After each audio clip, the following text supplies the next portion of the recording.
The clock strikes 11 in the morning. The meeting hasn't ended yet. Hunger hasn't set in. But someone discreetly glances at their cell phone and thinks, it's been 3 hours since breakfast. Time to eat.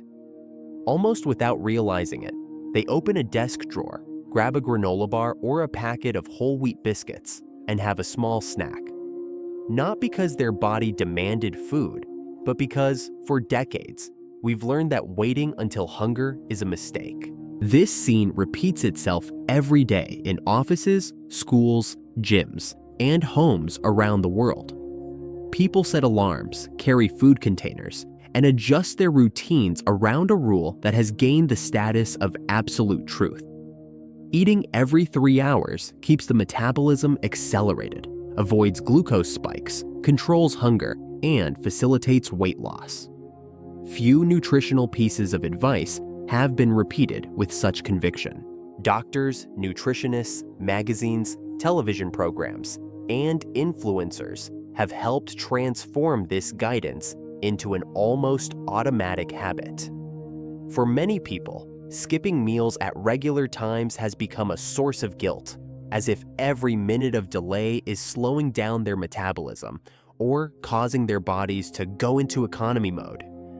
But there's a curious detail to this story. When researchers began investigating this recommendation with more rigorous studies, comparing people who ate many meals throughout the day with others who ate only 2, 3, or 4 times, the results didn't follow the expected pattern. In many cases, metabolism remained practically the same. Weight loss didn't depend solely on the number of meals, and hunger control seemed to be much more related to what was on the plate than to the time intervals set by the clock. Suddenly, one of the most popular rules of nutrition began to lose its appearance of absolute certainty. This doesn't mean that eating several times a day is bad, nor does it mean that eating fewer meals is automatically better. The reality revealed by science is much more interesting and much more complex than any simple answer. Over the years, it has been discovered that different people respond differently to the same meal times. Some individuals feel better distributing small meals throughout the day. Others demonstrate excellent hunger control by eating only 3 complete meals. In specific situations, such as athletes, pregnant women, or people with certain health conditions, meal frequency can make a difference. In others, it may be almost irrelevant. This raises the question that guides this entire investigation. Have we always been discussing the number of meals when, in fact, we should be looking at something much more important? To answer this question, we need to go back a few decades and understand how a recommendation that began in very specific contexts ended up becoming an almost universal rule. The answer involves science, cultural changes, economic interests, and discoveries that continue to change how we understand human metabolism. And it is precisely in this journey to the past that the first piece of this puzzle begins to fit together.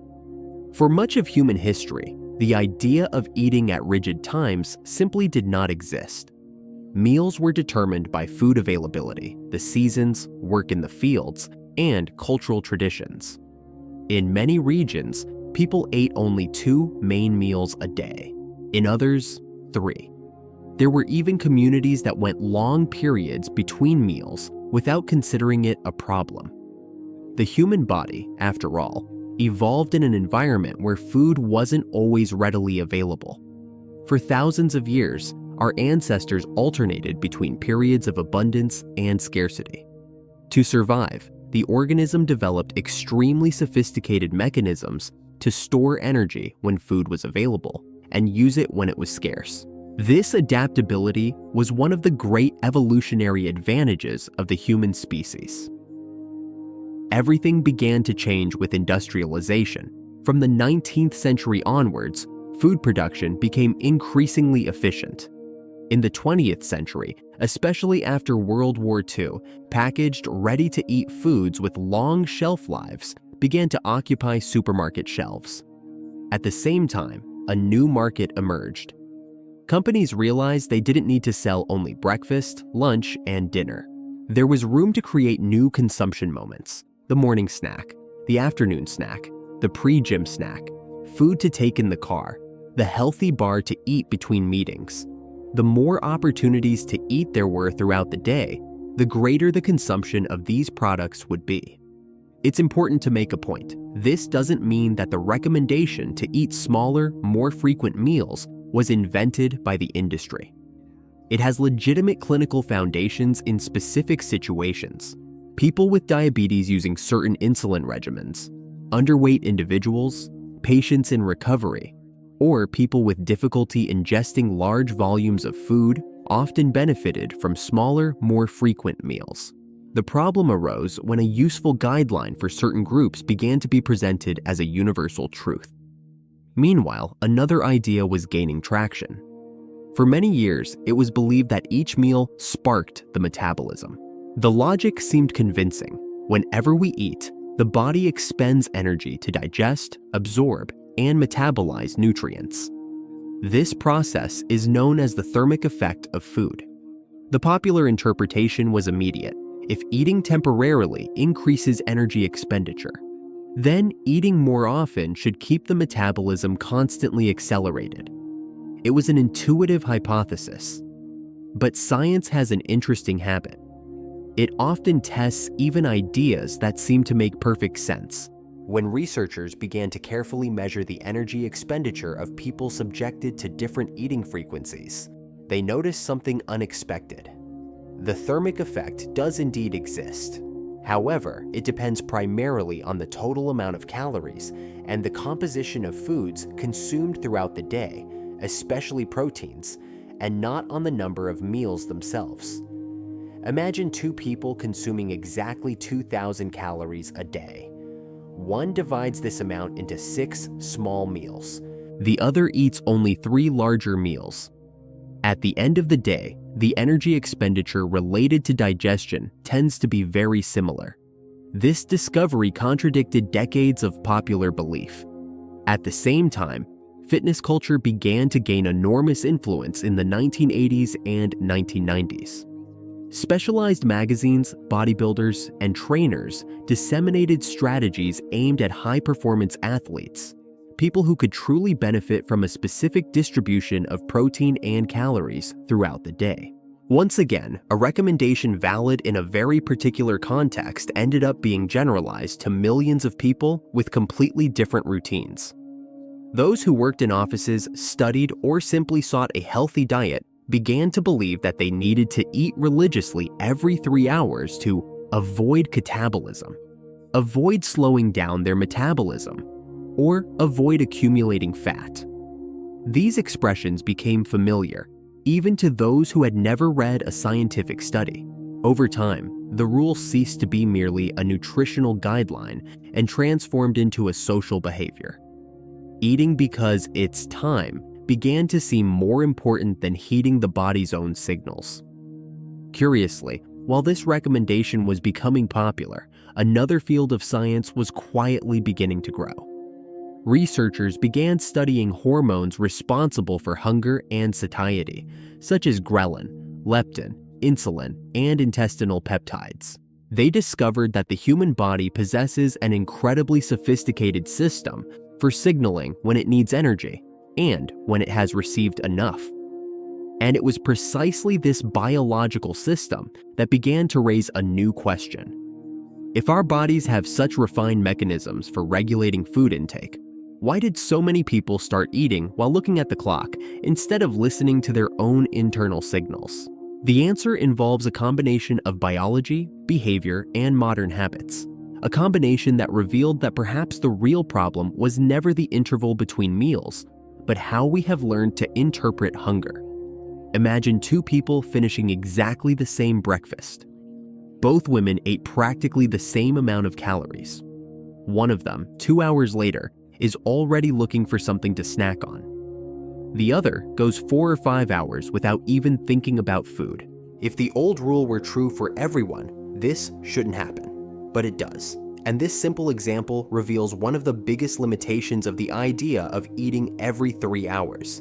It assumes that all organisms function in the same way. The reality is quite different. Our bodies don't follow the clock. They follow physiological needs. The feeling of hunger doesn't arise because exactly 180 minutes have passed since the last meal. It's the result of a constant conversation between the brain, the stomach, the intestines, the liver, adipose tissue, and dozens of hormones that work together to maintain energy balance. It's like an extremely sophisticated control center. When energy stores begin to decrease, the body sends signals. When it has received enough nutrients, it sends other signals to stop eating. The problem is that in modern life, these signals don't always arrive clearly. One of the protagonists in this story is ghrelin, often called the hunger hormone. It increases before meals and helps prepare the body to eat. For a long time, it was believed to function as a simple timer. But studies have revealed something much more interesting. Ghrelin also learns habits. If a person eats lunch every day at noon, it's common for this hormone to start rising shortly before that time, even if there is still enough energy available in the body. In other words, part of what we interpret as hunger may actually be an expectation created by routine. Now imagine someone who, for years, sets an alarm to eat exactly every 3 hours. Over time, the body itself begins to anticipate that moment. This means that not all hunger represents an urgent need for energy.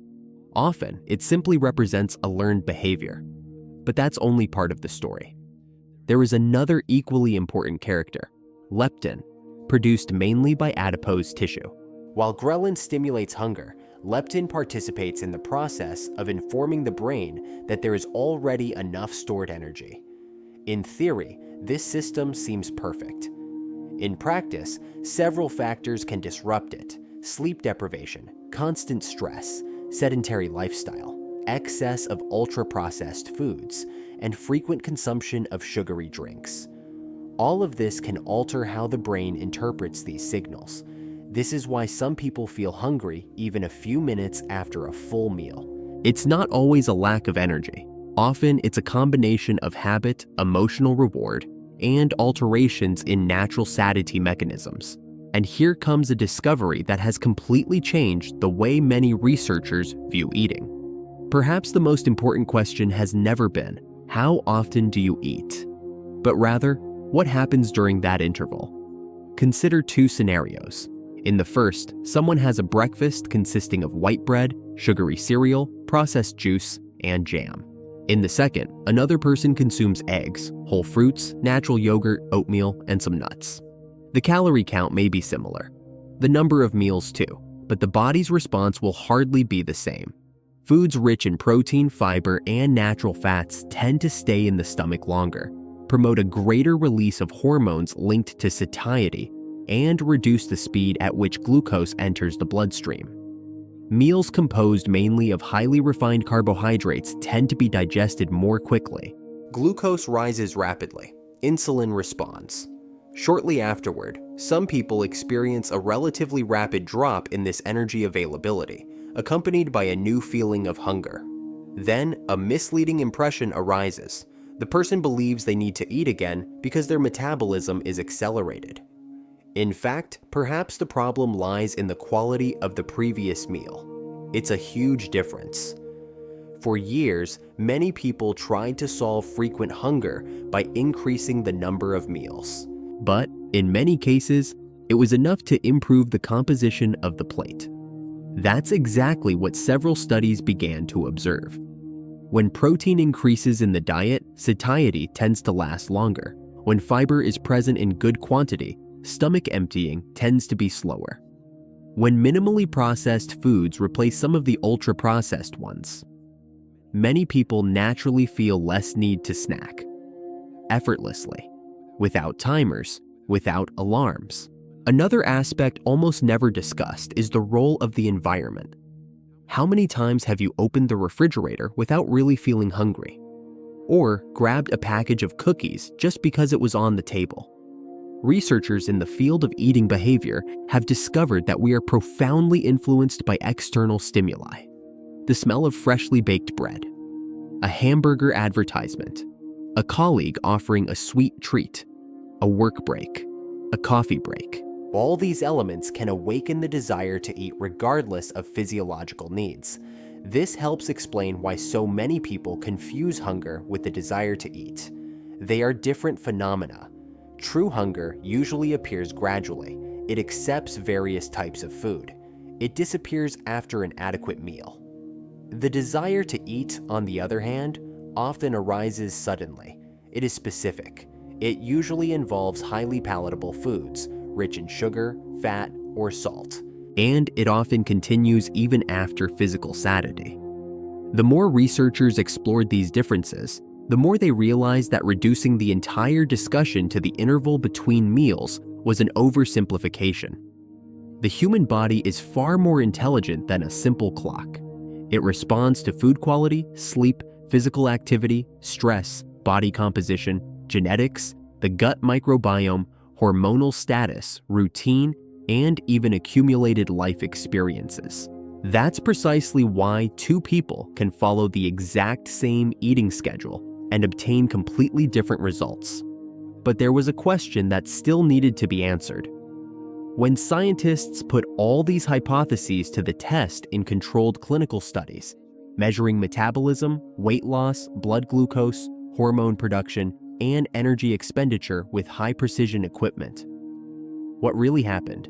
The answer surprised even many experts and profoundly changed how science interprets one of the most repeated recommendations in modern nutrition. For a long time, many recommendations regarding meal frequency stemmed from plausible hypotheses and observations of daily life. They seem to make sense, but in science, a convincing idea is not enough. It needs to be tested. That's exactly what researchers from different countries began to do. Instead of asking people how many times they ate per day, something subject to memory and perception errors, they began conducting controlled clinical studies. In many of them, participants consumed exactly the same amount of calories, with a similar composition of proteins, carbohydrates, and fats. The only variable that changed was the number of meals. If the rule of eating every 3 hours truly accelerated metabolism, the results should be clear. But they weren't. One of the first surprises came when measuring daily energy expenditure with highly precise methods. Researchers observed that the body does expend energy to digest food, a phenomenon known as the thermic effect of eating. However, this expenditure is much more related to the total amount of food ingested and the type of nutrient consumed, especially protein, than to the number of times the food is divided. In other words, consuming 2,000 calories distributed across 3 meals or 6 meals tends to generate very similar energy expenditure at the end of the day.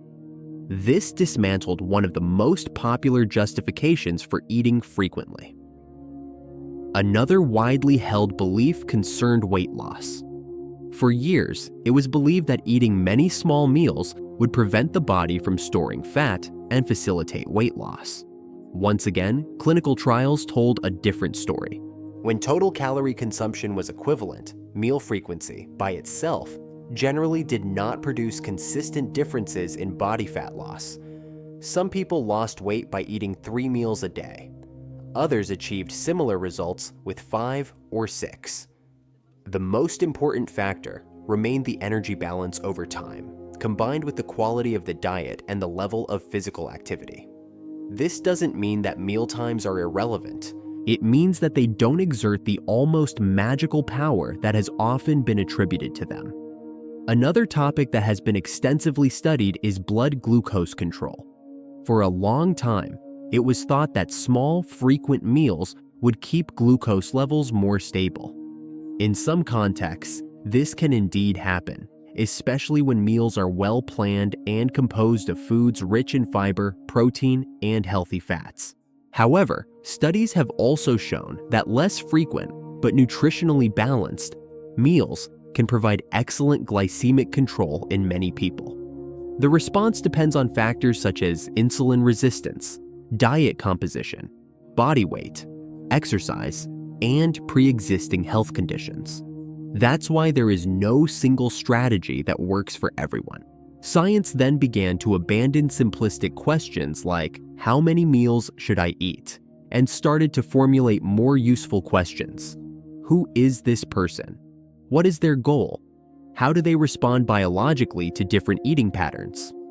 This shift in perspective completely transformed the debate. Another important point involves satiety. Some researchers imagined that eating more often throughout the day would naturally reduce hunger. But the results were also varied. In many studies, participants who ate complete meals rich in protein and fiber reported a greater feeling of satiety than those who ate several small snacks throughout the day. In other studies, some people actually felt better with more frequent meals. The conclusion was clear. The effect depends much more on the quality of the meals and individual characteristics than on a fixed rule based on the clock. There is also an area that often generates a lot of confusion: the preservation of muscle mass. Among bodybuilders and athletes, distributing protein intake throughout the day can offer advantages in optimizing muscle protein synthesis, especially when associated with strength training. But this is very different from claiming that everyone needs to eat every 3 hours to avoid muscle loss. For most healthy adults, adequate protein intake throughout the day is more important than following rigid intervals. This difference rarely appears on social media. And perhaps that's precisely where many myths are perpetuated. Communication often transforms specific recommendations into universal rules. If a strategy helps a high-performance athlete, it quickly becomes known as indispensable for anyone who simply wants to maintain a balanced diet. But science almost never works with absolute answers. It works with probabilities, context, and evidence. In recent years, another field of research has gained attention: the so-called meal timing. Instead of focusing only on the number of meals, researchers have begun to investigate at what time of day they occur. The results suggest that our bodies have biological rhythms, known as circadian rhythms, that influence how we metabolize food. For many people, concentrating a greater portion of energy intake during the daytime, when the body tends to be more prepared to process nutrients, can bring metabolic benefits. However, this is also an evolving field. There are still unanswered questions, and studies continue to advance. Perhaps the greatest lesson from all this research is this: science hasn't overturned the idea of eating every 3 hours to replace it with another equally rigid rule. It has shown that the human organism is too complex to fit into a single piece of advice. Some people adapt very well to 3 meals a day. Others prefer 4 or 5. Some need specific strategies for medical reasons. Others can organize their meals according to their routine, as long as they maintain a balanced diet. What really matters is that the frequency of meals makes sense for the individual and not just for the clock. But if the evidence already pointed in this direction, why do so many people continue to believe that eating all the time is indispensable? The answer is not only in biology. It is also hidden in the habits we build, the environment in which we live, and the choices we make almost unconsciously every day. If you observe the routine of most people, you will notice a curious detail. We rarely eat simply because we feel hungry. We eat because it's lunchtime at work, because someone offered us a piece of cake, because the coffee just brewed, because the app sent a promotion, because we're bored, because we're celebrating, or simply because the clock says it's time. Without realizing it, we've been surrounded by stimuli that have transformed eating into an almost continuous activity. This represents a huge change compared to the environment in which the human organism evolved. For most of our history, obtaining food required time and effort. Today, all it takes is reaching into a drawer, opening the refrigerator, or ordering through a cell phone. Eating has never been so easy, and we've never been so exposed to messages that encourage constant consumption. There's nothing wrong with having a snack when necessary. The problem arises when eating stops responding to the body's needs and starts responding only to environmental stimuli. The food industry understood this very early on. Over the last few decades, entire categories of products have emerged designed to fill the empty spaces between main meals. Cereal bars, whole wheat biscuits, protein snacks, energy drinks, sweetened yogurts, fitness cookies, and countless other foods have been presented as smart choices to keep your metabolism going. Some of these products can be part of a balanced diet. The problem is that many carry an image of health that doesn't always correspond to their nutritional composition. This is the so-called health halo, when a food displays words like whole grain, light, high in fiber, zero trans fat, or source of vitamins. Many people automatically conclude that it can be consumed without much concern.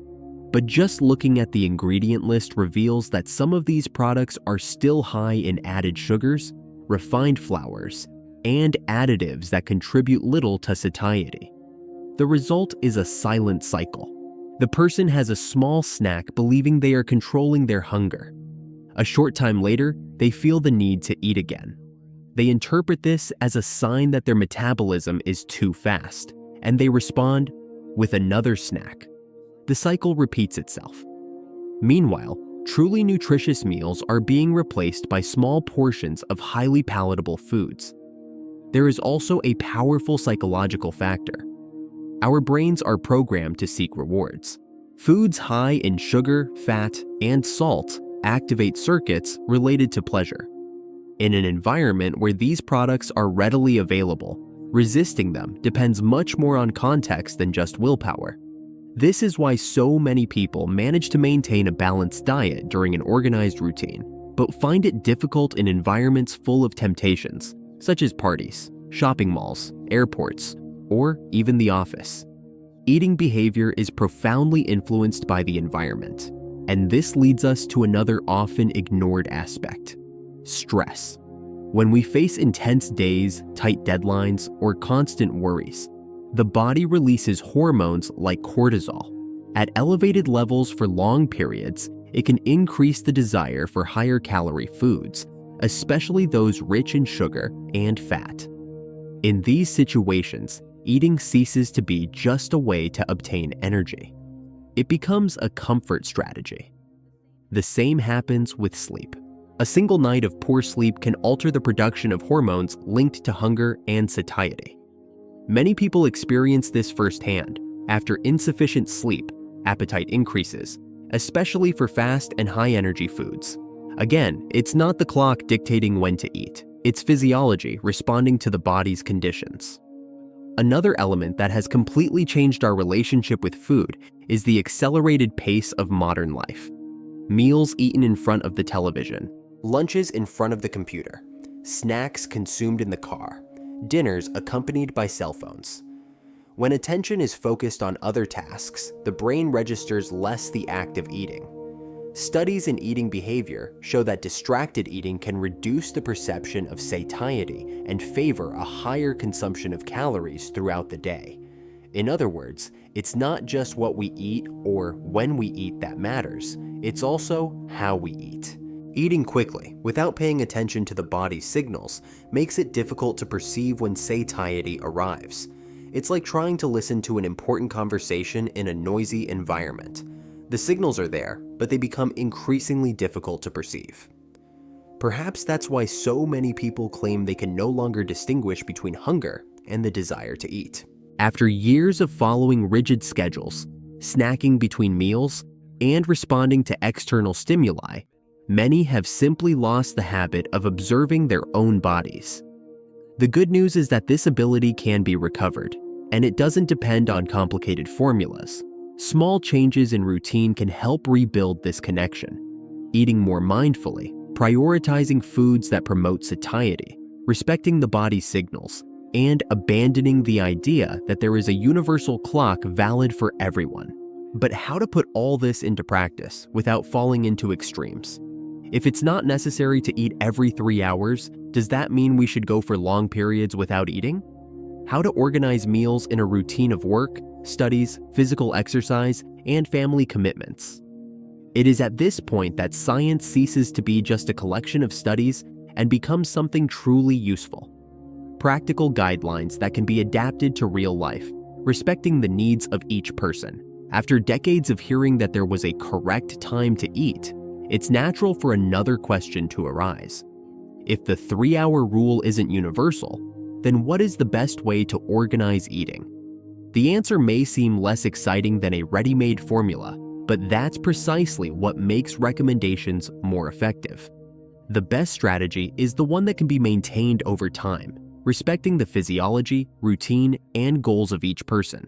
In other words, science is increasingly interested in finding sustainable patterns, not rigid rules. The first step is to relearn how to recognize hunger. It may seem strange, but many people go years without consciously experiencing physiological hunger. They eat because the clock tells them to, because someone offered food, or because the habit has been repeated so many times that it has become automatic.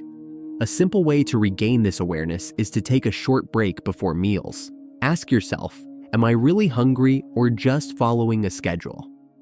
If someone offered me a simple meal right now, like rice, beans, and vegetables, would I want to eat it? If the answer is yes, there's probably genuine hunger. If the only thing that sparks interest is a specific sweet or a very appetizing savory snack, perhaps the desire is more related to the environment or emotions than to the need for energy. This brief reflection isn't meant to stop someone from eating. It's meant to make the decision more conscious.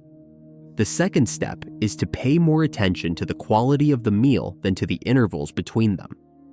A meal rich in protein, vegetables, fruits, whole grains, and healthy fats tends to provide satiety for longer than highly refined foods low in fiber. Not because there's a magic food, but because different nutrients send different signals to the body. Protein helps stimulate hormones related to satiety. Fiber slows digestion and contributes to a more gradual release of glucose. Healthy fats also participate in this process, in addition to making the meal more satisfying. This means that often the secret to feeling less hungry between meals is not to increase the number of snacks, but to build more complete main meals. Another important point is to let go of guilt. If one day you had lunch at noon and only felt hungry again at 5 in the afternoon, it doesn't mean you harmed your metabolism. Similarly, if on another day you felt hungry 2 hours after lunch because of an intense workout or a more active routine, there's no reason to worry either. The body doesn't work like a stopwatch. It responds to context. Of course, there are exceptions. Some people really benefit from more frequent meals. High-performance athletes, for example, often need to distribute their energy and protein intake throughout the day to meet the demands of training. Pregnant women may experience greater digestive comfort with smaller meals. People using certain medications or living with certain medical conditions may also receive specific guidance from healthcare professionals. These cases remain important. What has changed is the understanding that these situations do not represent the rule for the entire population.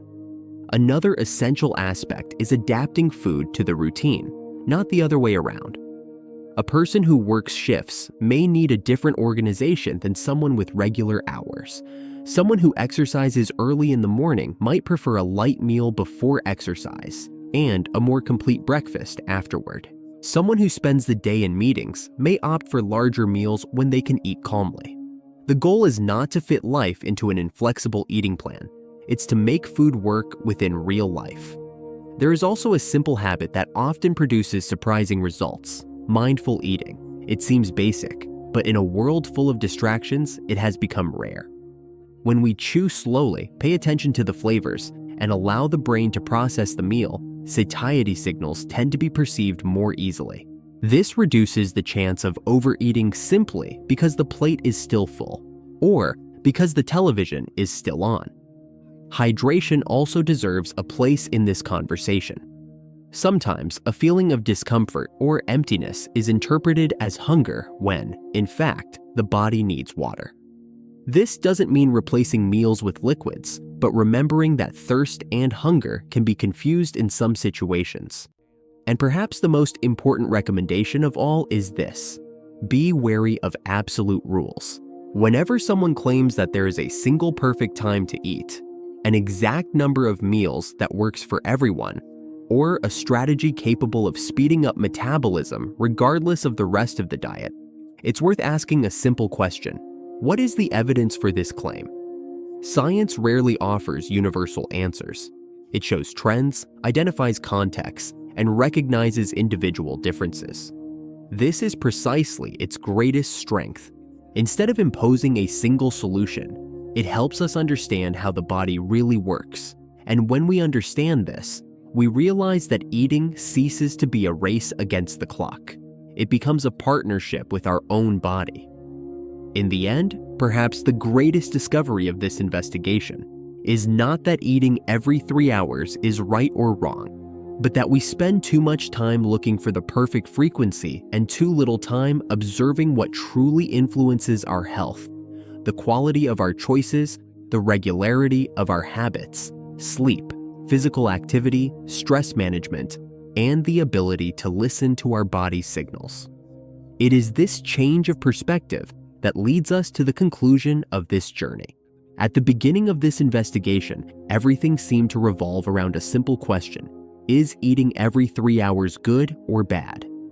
But along the way, we discovered that this may never have been the most important question. Science has not found consistent evidence that dividing food into small meals throughout the day accelerates metabolism, or by itself promotes greater fat loss. At the same time, it has also not concluded that eating fewer meals is automatically superior. The answer is less absolute, and precisely for that reason, more useful. The human body does not follow a stopwatch. It responds to a set of factors that interact all the time: the quality of food, the total amount of energy consumed, the level of physical activity, sleep, stress, body composition, health status, and even habits built up over a lifetime. This means that two people can follow completely different schedules and still show excellent health indicators. The real challenge has never been finding the perfect interval between meals. It has been learning to recognize when we are nourishing the body and when we are just feeding a habit. Perhaps this is the biggest change proposed by modern nutritional science. Instead of simply asking, "What time should I eat?" it invites us to ask, "Why am I eating now?" This simple change of perspective can completely transform the relationship with food. Throughout this documentary, some lessons became clear. The first is that there is no universal metabolic clock. The ideal number of meals varies according to the person, their goals, and their routine. The second is that the quality of food usually has a much greater impact than the frequency of meals. A meal rich in protein, fiber, vegetables, fruits, whole grains, and healthy fats tends to promote much greater satiety than several small ultra-processed snacks distributed throughout the day. The third point is that learning to recognize the natural signals of hunger and satiety is a skill that can be recovered. The less we depend on the clock and the more attention we pay to our own bodies, the greater the chances of developing a balanced relationship with food. And the fourth, perhaps the most important of all, be wary of simple answers to complex questions. Nutrition rarely works in black and white. Whenever someone promises a rule that can work for absolutely everyone, it's worth remembering that the human body is far more sophisticated than any slogan. Good science doesn't create dogmas.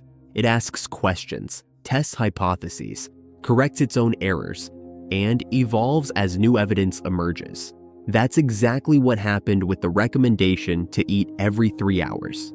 It wasn't debunked, it was reevaluated, and that's one of the greatest signs of scientific maturity: being willing to change when the evidence points to a better path.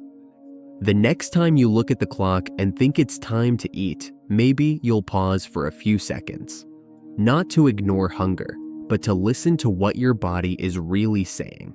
Because sometimes the most important answer isn't on the clock hanging on the wall. It's in the silent signals your body sends every day. Signals we've learned to ignore for too long, but which can still teach us a lot about health and balance. If this documentary offered a new perspective on advice that seemed unquestionable, share your opinion in the comments. Did you already follow the rule of eating every 3 hours? Did it work for you, or did it never make sense in your routine? Sharing experiences enriches the discussion and helps others realize that there isn't always a single answer. If you enjoy content that investigates the science behind our most common eating habits, like and subscribe to the channel. This way, you can follow future investigations and encourage the production of evidence-based content without miraculous promises or oversimplifications. And in the next documentary, we'll explore another deeply ingrained belief. Is breakfast really the most important meal of the day? Or is this also a recommendation that science has begun to view differently? Until then, keep asking questions. Because often, the greatest discovery isn't in finding a definitive answer. It's in learning to question what always seemed obvious